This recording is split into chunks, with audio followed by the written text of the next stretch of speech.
Hello students, let's do the question. So the question is, in a sewage treatment plant, all of the following processes structures belong to secondary treatment except पूछा गया है कि sewage treatment plant में ये जितने भी यहाँ दिए वो सेकेंडरी ट्रीटमेंट जो है उसके पार्ट है एक्सेप्ट वन, वो बताने की कौन सा है। फिल्ट्रेशन एंड सेडिमेंटेशन, तो ये जो होता है ये हमें पता है कि कहाँ इन्वॉल्व है, ये प्राइमरी ट्रीटमेंट में इन्वॉल्व है, सेकेंडरी में नहीं। प्राइमरी ट्रीटमेंट में हमें पता है कि प्राइमरी ट्रीटमेंट में क्या होता है, ये physical method of removing particles है। इसमें होता क्या है कि फिल्ट्रेशन, सिक्वेंशियल फिल्ट्रेशन से क्या करेंगे, सीवेज में जो फ्लोटिंग डेब्रिज है उसको रिमूव करें, एंड सेडिमेंटेशन से ग्रिट रिमूव करें। तो ये प्राइमरी ट्रीटमेंट का पार्ट है। Addition of a part of activated sludge as inoculum, तो ये हमें पता है कि ये कहाँ इन्वॉल्व होता है, ये सेकेंडरी ट्रीटमेंट का पार्ट है, सेकेंडरी ट्रीटमेंट का पार्ट है।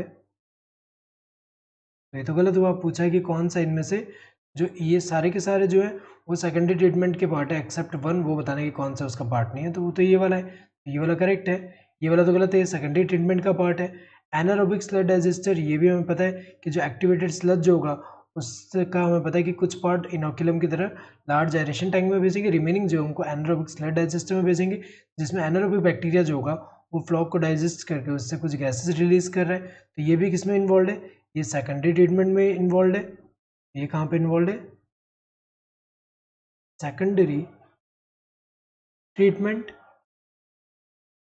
इसके अलावा अगर हम देखें last one, production of biogas, तो वही जो गैस प्रोड्यूस हो रहा है वो भी अगर हम देखें तो जो एनारोबिक बैक्टीरिया जब उसको डाइजेस्ट करते हैं फ्लॉक्स को, तो जो गैस रिलीज होता है जैसे कि मीथेन, हाइड्रोजन सल्फाइड, CO2, तो ये जो बायोगैस है ये हमें पता है कि ये भी कहाँ पे, ये सेकेंडरी ट्रीटमेंट का ही पार्ट हुआ,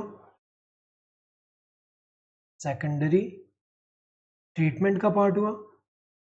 पूछा है कि कौन सा इसका पार्ट नहीं है, तो ये first one, correct answer to this first one. Hope you understood the question, thank you and all the best.